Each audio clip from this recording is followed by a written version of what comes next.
بالله من الشيطان الرجيم بسم الله الرحمن الرحيم الحمد لله الذي لا يبلغ مدحته القائلون ولا يحصي نعماءه العادون ولا يعدي حقه المجتهدون الذي ليس لصفته حد محدود ولا نعت موجود ولا وقت معدود ولا أجل ممدود فطر الخلائق بقدرته ونشر الرياح برحمته والصلاة والسلام على الرسول المسدد المصطفى الأمجد المحمود الأحمد سيدنا ومولانا ومولى الكونين جد الحسن والحسين عاني أبا القاسم محمد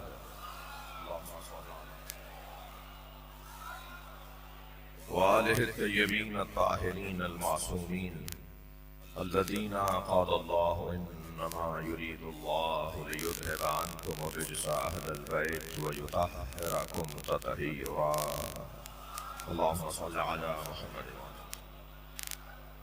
ولعنة الله على أعدائهم أجمعين من يوم عداوتهم إلى قيام يوم الدين أما بعد قال الحكيم في قرآن الكريم بسم الله الرحمن الرحيم هل أتى على الإنسان حين من الدهر لم يكن شيئا مذكورا إنا خلقنا الإنسان من نطفة أمشاج نبتليه فجعلناه سميعا بصيرا إنا هديناه السبيل إما شاكرا وإما كفورا صلى الله عليه وسلم.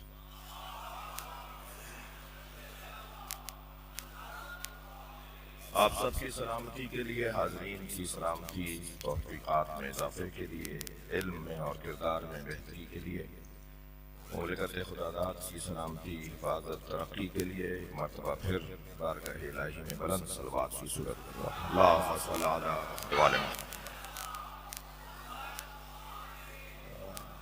سورہ مبارکہ الدہر کی ابتدائی 3 آیتیں، اور آج چھٹی نشست بھی اس مجلس میں بھی میں نے اسی عنوان کو آپ کے سامنے کچھ دیر بیان کرنا ہے. ہم گزشتہ دنوں سے فلسفہ خودی پر غور کر رہے ہیں، اور فلسفہ خودی خود آگاہی کے بغیر ممکن نہیں ہے. یعنی اگر ہم اپنے اوپر اعتماد کرنا چاہتے ہیں، اعتبار کرنا چاہتے ہیں، اپنی صلاحیتوں اور توانائیوں کو بروئے کار لانا چاہتے ہیں، اور ان سے اپنے لیے، اس سے پہلے اپنے معاشرے کے لیے کوئی خدمت کرنا چاہتے ہیں، اس کے ذریعے سے کام آنا چاہتے ہیں، تو ہمیں اپنے آپ کو پہچاننا ہوگا. یعنی خود اعتباری اور خود اعتمادی سے پہلے خود آگاہی کی ضرورت ہے. یعنی میں اپنے آپ کو پہچانوں تو صحیح میں کون ہوں. جی بچے کو آپ ایک ٹرافی دے کر اس سے سونے کی ڈلی لے لیں گے، وہ اس لیے وہ سونا دے دے گا، وہ ہیرا دے دے گا کیونکہ وہ سونے اور اس ہیرے کو جانتا نہیں ہے.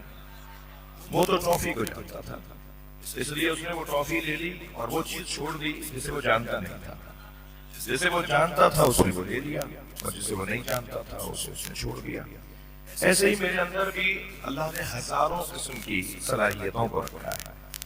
میں ان صلاحیتوں کو جب تک پہچانوں گا نہیں، جانوں گا نہیں، اس وقت تک میں انہیں استعمال کیسے کروں گا.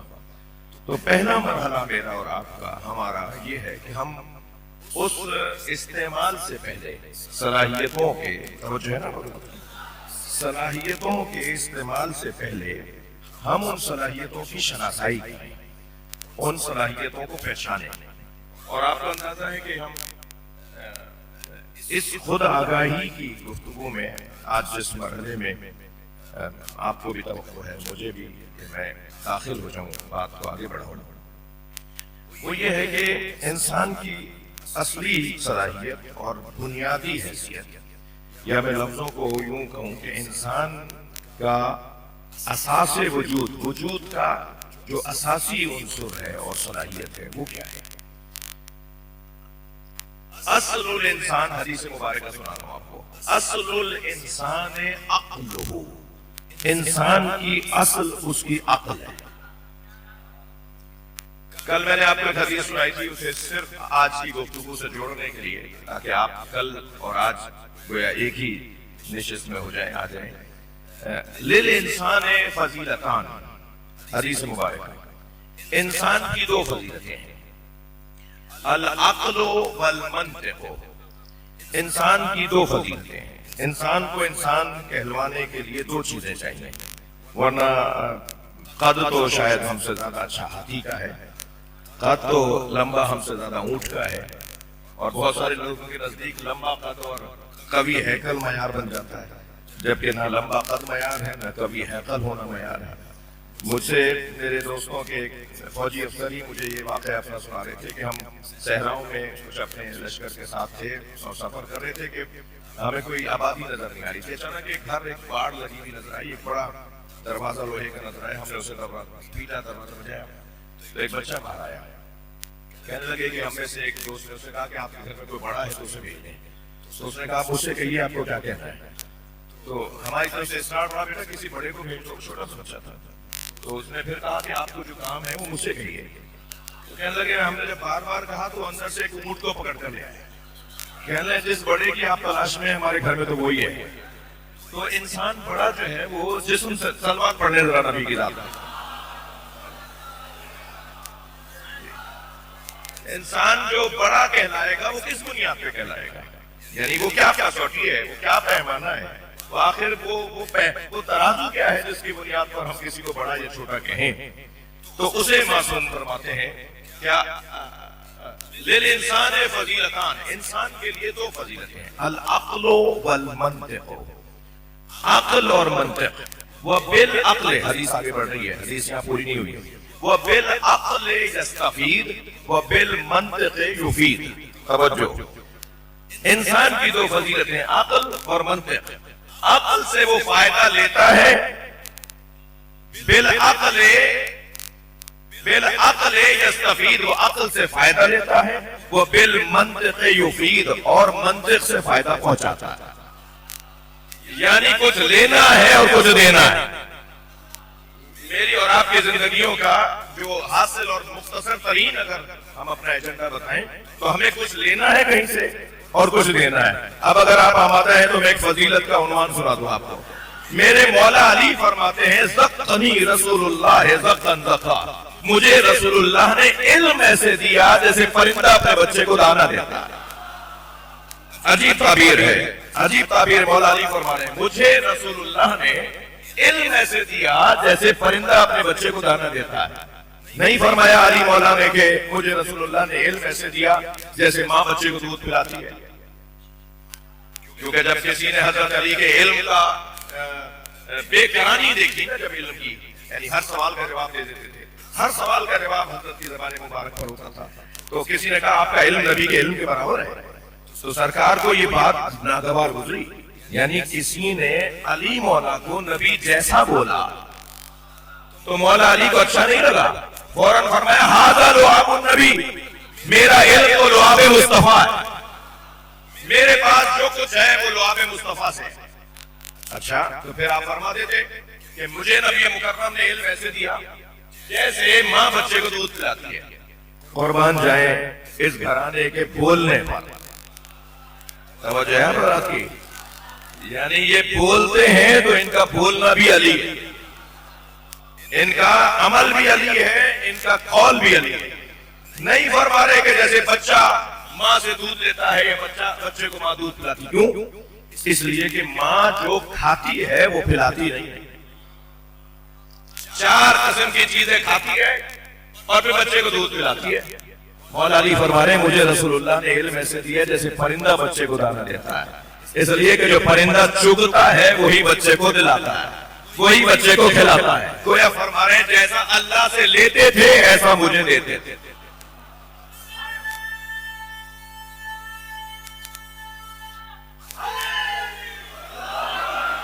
دیکھیے بات آ گئی اصلی مضمون پر کہ انسان کی اصلی شناخت اس کی عقل ہے.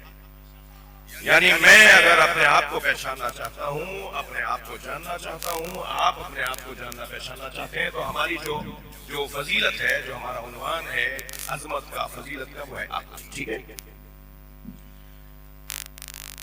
حدیث سنا رہا ہوں آپ کو. سرکار فرماتے ہیں کہ اللہ نے سب سے پہلے جسے خلق کیا وہ عقل کو خلق کیا. اول ما خلق اللہ العقل. اچھا دیکھیے میں ان جوانوں اور بچوں کو ایک جملہ یہاں کہہ دوں اور اپنے جیسے طالب علموں کو سے بھی کہہ دوں کہ بعض اوقات ہمیں ایک جیسی حدیثیں سننے کو ملیں گی, ٹھیک ہے, تو ان حدیثوں میں تضاد نہیں ہوتا بلکہ ایک حدیث دوسری حدیث کو سمجھا رہی ہوتی. مثلاً یہ اول ما پہلے جو کام ہوئے ہیں نا اس کے بارے میں بہت سی حدیثیں ہیں. مثلا ارشاد ہوا اول ما خلق اللہ العقل, ابھی میں نے آپ کو سنایا سب سے پہلے اللہ نے عقل کو خلق کیا ہے. ہم نے ایک اور حدیث بھی دیکھی اول ما خلق اللہ القلم, اللہ نے سب سے پہلے قلم کو خلق کیا ہے. ہم نے صفحہ پلٹا تو ہمیں ایک اور حدیث نظر آئی, سرکار فرماتے ہیں اول ما خلق اللہ نوری, اللہ نے سب سے پہلے مجھ محمد کے نور کو بنایا. ہاں اب سوال تو یہ اٹھے گا نا کہ قلم پہلے بنا, صلوات پڑھیں ذرا محمد و آلہ, یا عقل پہلے بنی یا نبی مکرم کا وجود سب سے پہلے بنا. سرکار دو جہاں کو اللہ نے سب سے پہلے خلق کیا. تو یہ تضاد نہیں ہے, یہ تین طرح کی حدیثیں نہیں ہیں بلکہ ایک ہی بات کو تین لہجوں میں پہنچایا جا رہا ہے. میں لفظوں کو اور یوں کہہ دوں کہ جو قلم ہے وہی عقل ہے, جو عقل ہے وہی محمد مصطفیٰ ہے. اب کسوٹی کس کو بنا دیا ہمارے لیے؟ سرکار کی ذات. لہذا قرآن نے پکار کر کہا وما آتاکم الرسول فخذوہ, میرا جو رسول دے وہ لے لو. وما نہاکم عنہ فانتہوا, اور جس سے میرا نبی روکے اس سے رک جاؤ. اب جو نبی مکرم دیں گے وہ اللہ کی طرف سے دے رہے ہیں, وہ ہمیں لینا ہے, اور جو نبی مکرم کہیں گے یہ نہ لو اسے باز آنا, یہ نبی کے حکم پر عمل کرنا ہے, گویا عقل پر چلنا ہے. اچھا اللہ نے یہ جو عقل کی بحث ہے یہ تشکیکی بحث ہے, فلسفے میں اس کو کہتے ہیں تشکیک. شدت و ضعف اس میں پایا جاتا ہے, اس کے منظر مختلف ہیں, عقل کی بحث کے منظر مختلف ہیں. مثلا ان بچوں جوانوں کو سمجھانے کے لیے مثال دوں گا. ایک بلب ہوتا ہے جسے آپ کہتے ہیں زیرو کا بلب, ایک ہوتا ہے 100 وولٹیج کا بلب, ایک ہوتا ہے مثال کے طور پہ 1000 وولٹیج کا بلب, ایسے ہی ایک شاید اس سے بھی زیادہ ہوتا ہو, مگر یہ سب کے سب روشنی ہے نا. وہ جو زیرو والا بلب ہے وہ بھی روشنی ہے نا, وہ 100 وولٹیج والا وہ بھی روشنی ہے نا, وہ جو 1000 اور اس سے زیادہ کا وہ بھی روشنی ہے نا. مگر یہ سب روشنی ہے, مگر ان سب میں شدت اور ضعف پایا جاتا ہے, یعنی ایک شدید ہے ایک اس سے ضعیف ہے. ٹھیک ہے, عقل کی جب بحث ہم کریں گے تو عقل میں بھی شدت و ضعف کی بحث ہے.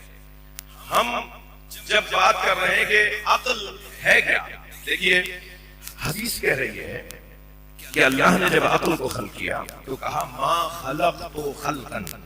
بھائی توجہ چاہوں گا, عجیب اچھا اور حسن اتفاق ہو رہا ہے کہ اس بحث میں زیادہ سے زیادہ مجھے حدیثیں یاد آ رہی ہیں, اور ہم بیٹھے ہی اس لیے ہیں کہ ہم اس مولا حسین کے نام پر مولا نبی تک پہنچ جائیں.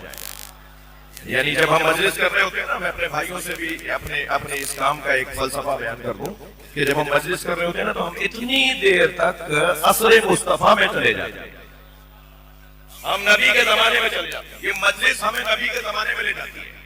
توجہ ہے نا ہو رہا ہے.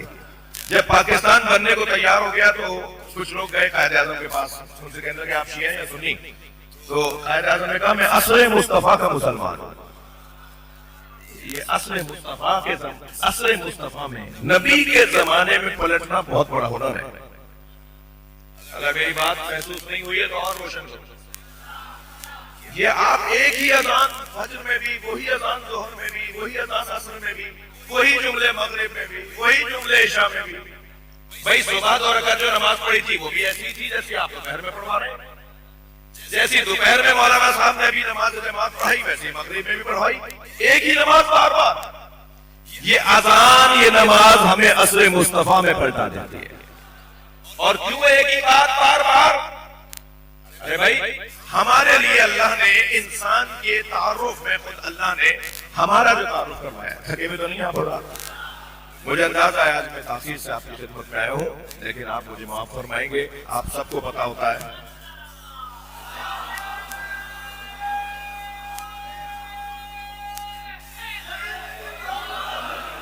آپ کو معلوم ہے 6 محرم کی آج کی جو نشست ہوتی ہے وہ تاخیر سے ہوتی ہے.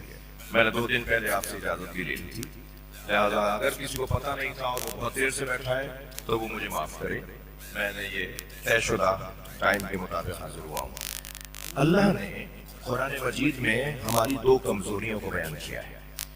ایک کمزوری ہماری یہ ہے کہ ہم بھول جاتے ہیں. ہم انسان ہیں بھائی، نسیان سے ہمارا لفظ ہے. ہم انسان نسیان کے خاندان ہیں. انسان نسیان کے خاندان کا لفظ ہے. نسیان یعنی بھول. ہم بھول جاتے ہیں. آپ میں سے یاد ہے کسی کو 6 دن پہلے ناشتے میں کیا کھایا تھا؟ آپ میں سے یاد ہے کسی کو 8 دن پہلے کس سے ملاقات ہوئی تھی؟ بھائی جو زیادہ ملنے ملانے والے لوگ ہوتے ہیں وہ تو ڈائری رکھتے ہی اس لیے ہیں، وہ اپنے ساتھ سیکٹری رکھتے ہی اس لیے ہیں کہ وہ پھر 6 دن بعد یاد دلائے کہ ہاں حضور یہ ملاقات آپ کی ہو چکی ہے. ہم تو بھول جاتے ہیں. ہمیں اللہ نے بنایا ہی انسان ہے اور یہ ہمارا بھولنا ہم پر اللہ کا احسان ہے. اس لیے شاعر کہتا ہے کہ یاد ماضی عذاب ہے اب چھین لے مجھ سے حافظہ میرا. یہ اگر بھولنے کے اندر ہمارے اندر یہ بھولنے والی صلاحیت نہیں ہوتی نا تو ہمارے اوپر عذاب بن جاتا. یہ یاد رکھنا عذاب بن جاتا. یہ میں آپ کی اور اپنی بات کر رہا ہوں. جن کا بھولنا ان کا حسن ہے، نبیوں کے لیے بھولنا حسن نہیں ہے. وہ کوئی چیز بھولتے نہیں ہے. اللہ نے نبیوں کے حافظے کو کتنا جگر چاہیے، کتنا مقام بلند ہوگا ان لوگوں کا جنہیں سب یاد بھی ہو اور ان یادوں سے وہ اثر بھی نہ لیتے ہو. تو ہمیں پتا ہے، لہذا قرآن میں بڑا حسین باب آگے ہے علی بھائی. قرآن میں نبی مکرم کو اکثر جب اللہ نے پرانی باتیں نبی کے اوپر نازل کی ہیں نا، یعنی انبیاء ما سلف کے واقعات، خاص طور پہ حضرت آدم کی خلقت کا واقعہ، جی کیا کہا؟ وَإِذْ قَالَ رَبُّكَ لِلْمَلَائِكَةِ سورہ مبارکہ بقرہ آیت نمبر 30. وَإِذْ قَالَ رَبُّكَ لِلْمَلَائِكَةِ یاد ہے تمہارے، یاد ہے میرے نبی تمہیں جب تمہارے رب نے ملائکہ سے کہا تھا؟ یاد تو اسے کروایا جاتا ہے جو موقع پہ موجود ہو. یعنی ابھی حضرت آدم کی خلقت کی بات اللہ کر رہا ہے اور نبی سے کہہ رہا ہے یاد ہے. بھائی ہم اس نبی کو نبی آخر مانتے ہیں جو اس وقت بھی نبی تھا جب آدم علیہ السلام کا وجود ہی نہیں. خود سرکار نے فرمایا، خود سرکار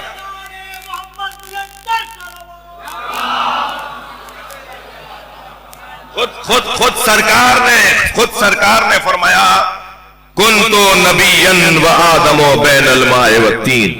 میں اس وقت بھی نبی تھا جب آدم ابھی آب و گل کی درمیانی کیفیت میں تھے. توجہ کر لی آپ نے؟ تو ایک ہماری کمزوری ہے نسیان. تو قرآن سورہ مبارکہ نساء ہماری اس نسیان کی کمزوری کی ہماری رہنمائی کرتا ہے.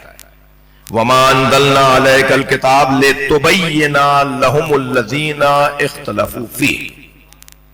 ایک کمزوری ہماری نسیان. دوسری کمزوری ہماری قرآن نے بیان کی ہے بھول. دوسری کمزوری ہماری بیان کی ہے اختلاف کرنا. اختلاف کرنا. لِتُبَيِّنَ لَهُمُ الَّذِينَ اخْتَلَفُوا فِيهِ. یہ اس بات کی طرف رہنمائی. اور ذکر فَإِنَّ الذِّكْرَ تَنفَعُ الْمُؤْمِنِينَ. یہ بھول جاتا ہے، اسے بار بار دہراؤ. یہ اذان بار بار کیوں بھول جاتا ہے؟ یہ نماز بار بار کیوں بھول جاتا ہے؟ یہ ہر سال کربلا کا واقعہ کیوں بھول جاتا ہے؟ اس کے اندر بھولنے کے ایک کیفیت ہے. یہ بھولتا ہے، اسے بار بار دہراؤ. یہ بار بار دہرانے کا فلسفہ تاکہ ہم پلٹ جائیں اس زمانے میں جس زمانے میں اللہ ہمیں پلٹانا چاہتا ہے. اور ایک جو مسئلہ ہے ہمارا وہ ہے عزیزان گرامی اختلاف کرنا. ہمارے اندر اختلاف کی جو صلاحیت اللہ نے قرار دی ہے نا، یہ حسن ہے. یہ حسن ہے.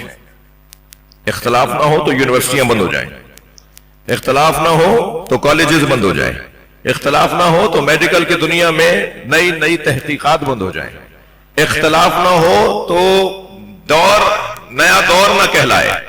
یہ نیا دور کہلاتا ہی اختلاف کی بنیاد پر ہے. ورنہ تو 1400 سال پہلے چلے جائیے، 1000 سال پہلے، 600 سال پہلے. نہیں، آپ آگے بڑھ رہے ہیں نا. یہ جو ہمیں آگے چیز بڑھا رہی ہے وہ اختلاف. بچوں میں آپ سے ایک جملہ کہہ رہا ہوں، اختلاف ہونا عیب نہیں ہے، لڑنا عیب ہے۔ لڑائی نہیں ہونی چاہیے، جھگڑا نہیں ہونا چاہیے، اختلاف حسن ہے۔ اختلاف لیل و نہار پہ تو اللہ نے پوری دنیا کو قائم کیا ہوا ہے۔ اختلاف لیل و نہار پہ تو پروردگار عالم نے پوری دنیا کو قائم کیا ہوا ہے۔ اختلاف جی، جھگڑا نہیں، لڑائیاں نہیں، خوریزی نہیں، فساد نہیں۔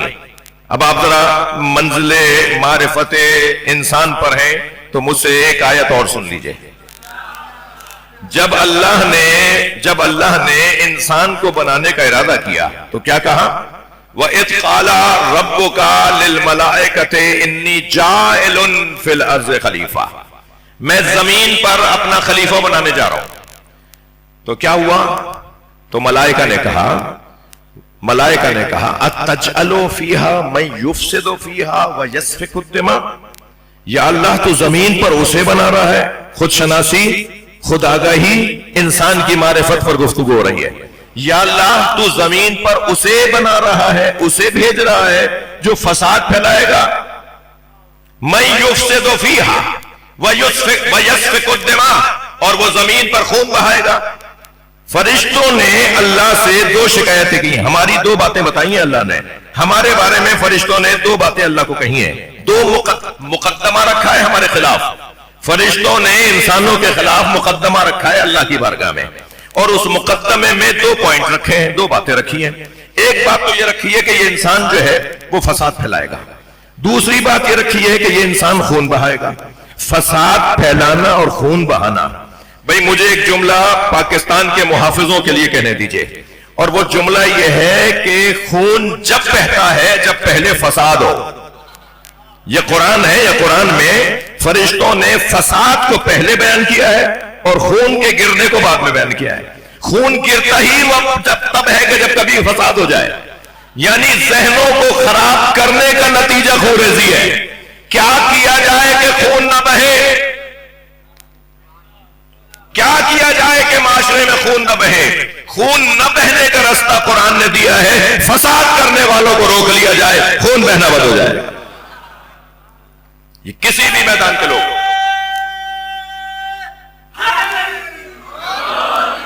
خون اور فساد اور خون، یہ دو شکایتیں اللہ نے رکھی، تو اللہ نے مان لی۔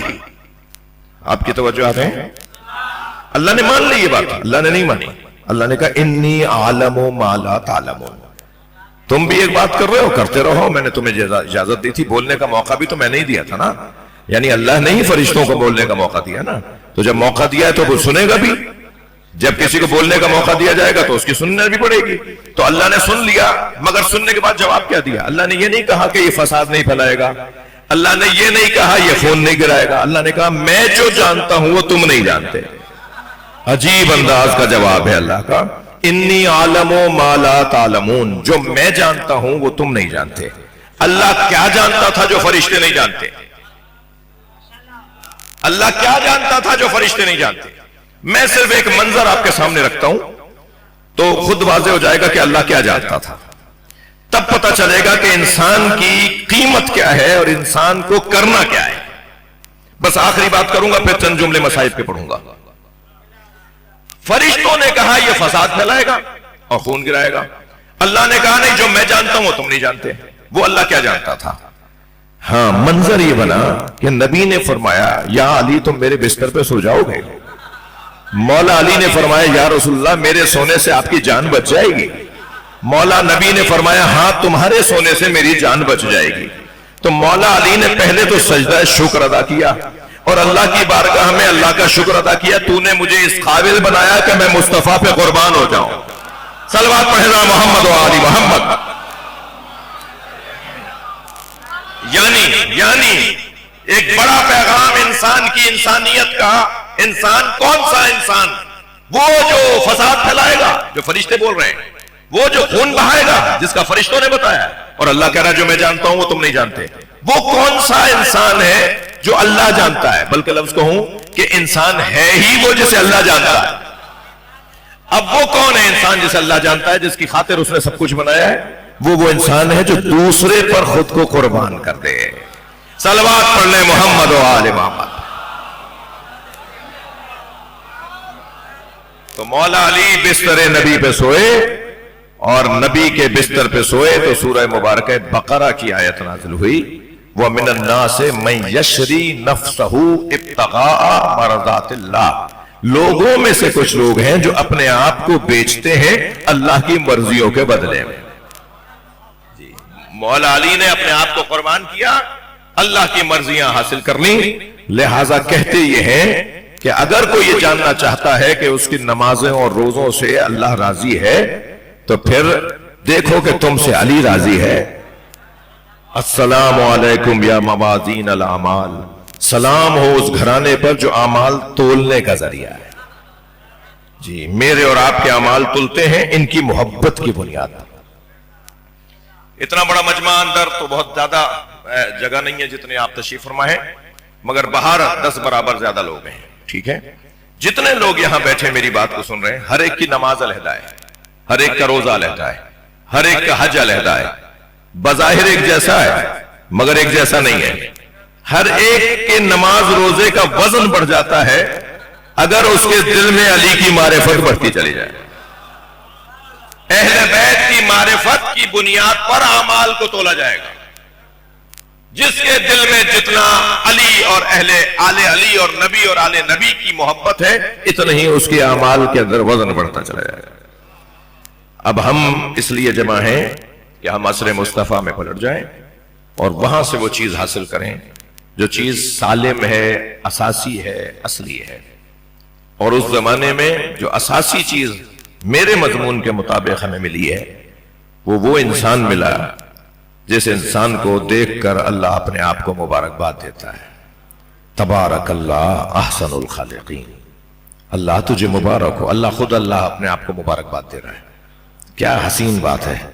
اے اللہ خود تجھے مبارک ہو، اللہ خود کو مبارکباد دے رہا ہے. تو نے ایسی مخلوق بنا ڈالی کہ جن کو بنانے کے بعد اللہ اپنے آپ کو مبارکباد دے اور ہمیں کہے کہ ان کے کہنے پہ عمل کرو، جیسا یہ کہیں ایسا کرو، جس چیز سے روکیں اس سے رک جاؤ. جی سرکار دو جہاں نے اپنے خانوادے کو، اپنے گھرانے کو، اپنی اہل بیت کو ہمارے لیے قرآن کے ساتھ چھوڑ کر ہم پر ایک احسان کیا ہے. میں تمہارے درمیان 2 چیزیں چھوڑے جا رہا ہوں. اجازت دیں کہ کل کی مجلس میں آج ویسے بھی مجھے بہت دیر ہو گئی اور ہم بحث کریں گے کہ اللہ نے خلق یعنی عقل کو خلق کرنے کے بعد کہا کہ انی احب خلقت الخلق احب الی منک، میں نے مخلوق میں تجھ سے زیادہ محبوب مخلوق کوئی اور نہیں بنائی. یعنی عقل کو اللہ نے کہا ہے. تو مجھے اجازت دیں کہ عقل کے اس بحث کو کل آگے لے کے چلوں کہ اللہ کی محبوب ترین مخلوق عقل ہے. ٹھیک ہے، مگر اگر اجازت دے دیں تو ایک جملہ اور کہہ دوں. سب بسم اللہ نہیں کہہ رہے، کیا کروں؟ ایک جملہ، صرف ایک جملہ. میرا ضمیر نہیں مانے گا کہ میں نے آج جو 4 باتوں میں کم سے کم 2 باتیں تو آج کروں نا. اللہ کہہ رہے ہیں ما خلقت الخلق، حدیث قدسی، ما خلقت الخلق احب الی منک، اے عقل میں نے مخلوقات میں تجھ جیسا محبوب وجود کسی کو قرار ہی نہیں دیا. میرے نزدیک سب سے محبوب وجود تیرا ہے. تو پہلے تو سوال یہ ہے کہ جب عقل سب سے پہلے بنی ہے تو پھر اللہ یہ کیوں ارشاد فرما رہا ہے کہ مخلوقات میں تجھ سے زیادہ محبوب میرے نزدیک کوئی نہیں ہے؟ تو مخلوقات تو تھی ہی نہیں، سب سے پہلے تو یہ بنا تھا. تو یہاں علماء نے بیان کیا ہے، تفسیر کرنے والوں نے لکھا ہے کہ اللہ کے محضر میں، اللہ کے سامنے ساری مخلوقات ایک ساتھ ہوتی ہیں. پھر وہ ارادہ کرتا ہے تو کسی کو کسی کا باپ بنا دیتا ہے، تو کسی کا کسی کو پوتا بنا دیتا ہے، کسی کو فلاں ملک میں رکھ دیتا ہے، کسی کو فلاں زبان بولنے والا رکھ دیتا ہے. لیکن مخلوقات ساری اس کے پیش نظر ہیں. ان ساری مخلوقات میں جنہیں میں خلق کروں گا ان میں سب سے محبوب مخلوق میرے نزدیک عقل ہے. اچھا، جو بات جس کی خاطر میں نے آپ سے اجازت لے لی، محبوب اگر کوئی ہو، یعنی اگر میں آپ سے محبت کروں تو لازمہ نہیں ہے کہ آپ بھی مجھ سے کریں. میرے معصوم امام سے پوچھا گیا اللہ کی محبوب مخلوق عقل، تو حضرت فرمائے کہ اس کو کیسے سمجھیں؟ حضرت نے فرمایا اللہ کی محبوب مخلوق عقل ہے اور عقل کا محبوب وجود اللہ ہے. یعنی جیسے اللہ عقل سے پیار کرتا ہے ایسے ہی عقل بھی اللہ سے محبت کرتی ہے. اور پھر اس کی دلیل انہوں نے یہ دی کہ عقل کیونکہ اللہ سے محبت کرتی ہے تبھی فطرت میں اللہ پایا جاتا ہے, فطرت میں کمال پایا جاتا ہے, فطرت میں حسن پایا جاتا ہے, فطرت میں خوبیاں پائی جاتی ہیں. بھائی کوئی مسیحی ہو, ہندو ہو, مسلمان ہو, مسلمانوں میں کسی بھی مسلک کا ہو, کسی کے نزدیک سچ اچھی چیز نہیں ہے.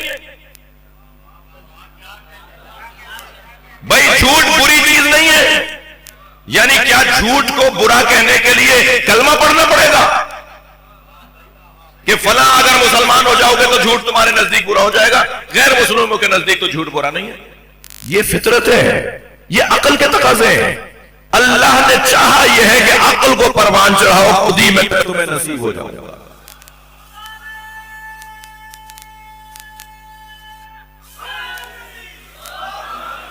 فطرت کی سالمیت در حقیقت اللہ تک رسائی اور عقل اللہ تک لے جانے کا ذریعہ ہے. مجھے تو عزیز آج تک کوئی نہیں ملا جو اللہ کو نہ مانتا ہو.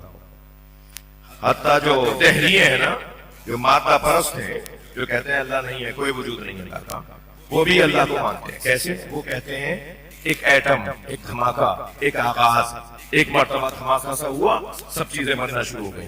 وہ بھی آغاز کو مانتے ہیں, وہ بھی ابتدا کو مانتے ہیں. فرق یہ ہے کہ کچھ ابتدا ایسی مانتے ہیں جس کے ہاں کوئی عقل ہی نہیں پائی جاتی, اور کچھ ابتدا مانتے ہیں اسے جو خالق عقل ہے.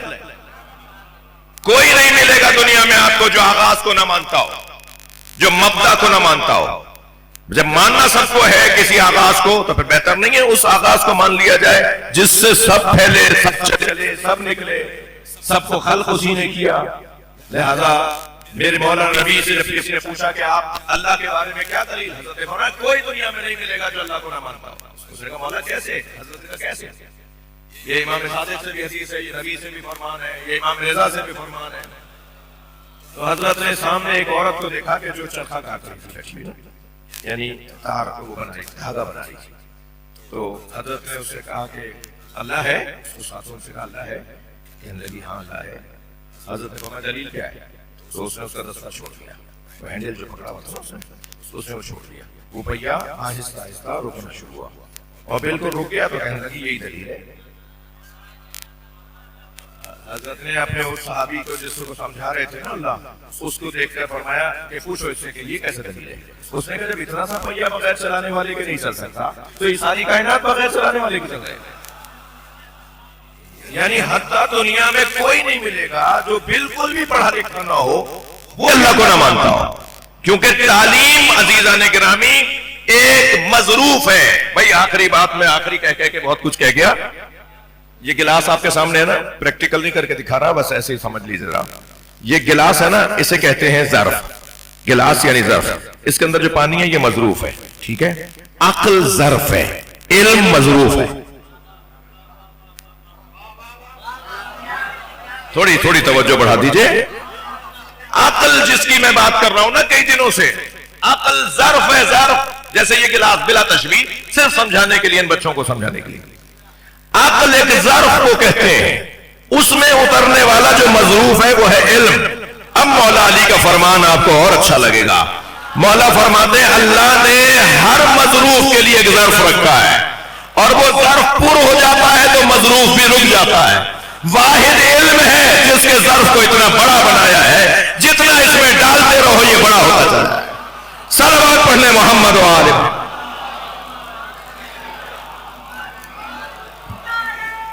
علم کا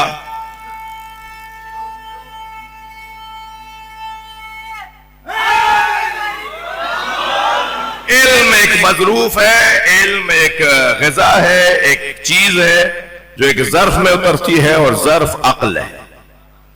اور عقل کا جو پیمانہ ہے وہ بڑھتا چلا جاتا ہے اس کے مظروف کے بڑھنے سے.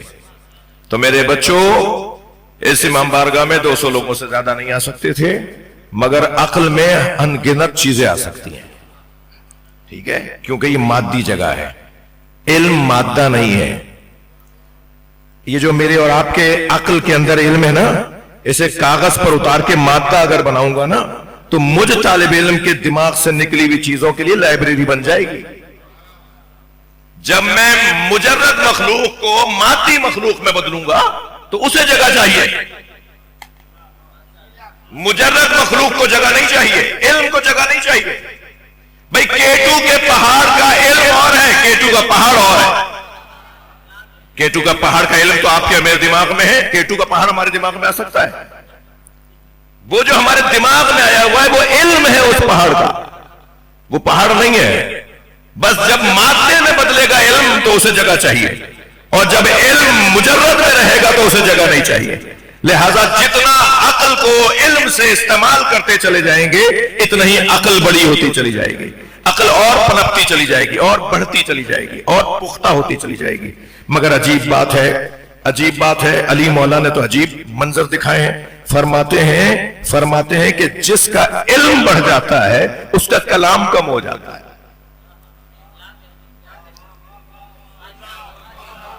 جس کا علم بڑھ جاتا ہے اس کا کلام کم ہو جاتا ہے. زیادہ پڑھے لکھے لوگ کم بولتے, ان کا بولنا قلہ ودل, مختصر بات کرتے ہیں, ایک جملے میں سمندر ڈال دیتے ہیں, ایک جملے میں کتابوں کا علم ڈال دیتے ہیں. لہذا اگر کسی کو مجھے آپ کو ناپنا تولنا ہے تو ہمیں دیکھنا ہوگا کہ اس کی بردباری, اس کی تعامل مزاجی کیسی ہے.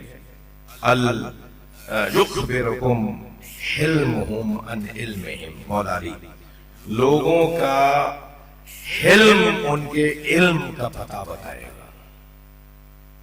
ان کی بردباری ان کے علم کا پتہ بتائے گی. اور عزیزو, یہی کچھ ہے جو ہمیں کربلا کے میدان سے ملتا ہے. امام حسین کی ایک حدیث سنا کر میں اپنی بات کو مکمل کروں گا.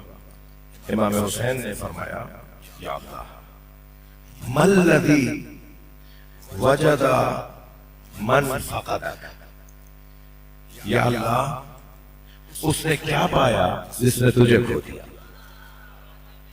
کتنا مختصر جملہ ہے. مَلَّذِي وَجَدَ مَنْ فَقَدَكَ, یا اللہ اس نے کیا پایا جس نے تجھے کھو دیا. وَمَنْ الَّذِي فَقَدَكَ مَنْ وَجَدَكَ, اور اس نے کیا پایا جس نے تجھے پا لیا, اور اسے کیا ملا جس نے تجھے کھو دیا. یہ حاصل ہے ایک انسان کے عقل کے استعمال کا, کہ خود کو جہاں سے لایا تھا وہاں تک پہنچائے. من عین فی عین الی عین, کہاں سے آئے ہو, کہاں ہو, اور کہاں جاؤ گے. عزیزو, اجازت دیں کہ کل میں اپنی بات کو اور اس مضمون پر آگے لے کے چلوں. اتنا طے ہے کہ ہمارا جو سرمایہ ہے وہ عقل کا استعمال ہے. ہماری جو قیمت ہے وہ عقل مندی ہے, اور عقل کی پرورش علم کے ذریعے سے ہوگی. اور علم یعنی خود آگاہی, ہم اپنے آپ کو پہچانے کہ اللہ نے ہمارے اندر کیا کیا صلاحیتیں رکھی ہیں. چلیے کچھ دیر کے لیے, آج 6 محرم ہے, اور آج ہم امام حسین کے اس مجاہد کا ذکر کرتے ہیں. ہاں یہ طے ہے, یہ ہمارے پوری دنیا میں طے ہے. پہلی محرم کو اصحاب امام حسین کا ذکر ہوتا ہے, 2 محرم کو اصحاب امام حسین کا ذکر ہوتا ہے, 3 محرم کو کسی نہ کسی امام کے صحابی کی بات ہم کرتے ہیں, 4 محرم کو بھی ایسا ہی ہے, مگر 5 محرم سے اہل بیت کے شہزادوں کا ذکر ہوتا ہے. تو 5 محرم کو آپ نے ذکر سنا, وہ جناب زینب کبریٰ کے 2 بچوں کا ذکر ہوا, حضرت اون, حضرت محمد. دونوں نے امام حسین پر اپنی جانوں کو قربان کر دیا. ایسا ہی ہے. اور پھر ہم آج 6 محرم ہیں. آج جس شہزادے کا میں ذکر کروں گا نا, اپنے محترم مجمع سے کہوں گا ذرا اپنے آپ کو میرے ساتھ کربلا لے آؤ. حسین صبح سے عصر تک لاشیں اٹھا رہے ہیں. علی کے بچے نے, نبی زادے نے صبح سے عصر تک لاشیں اٹھائے ہیں, اور لاشیں عزیزانو ایسے ایسے لاشیں اٹھائے ہیں کہ خود امام 56 سال کی عمر ہے کربلا میں, حضرت کی عمر مبارک 56 سال کی ہے کربلا میں, مگر امام نے 80 سالہ صحابی رسول حضرت حبیب ابن مظاہر کا لاشا بھی اٹھایا. امام نے حضرت زہیر خین جو صحابی رسول ہیں, جو امام پر قربان ہو گئے, ان کا لاشا بھی اٹھایا.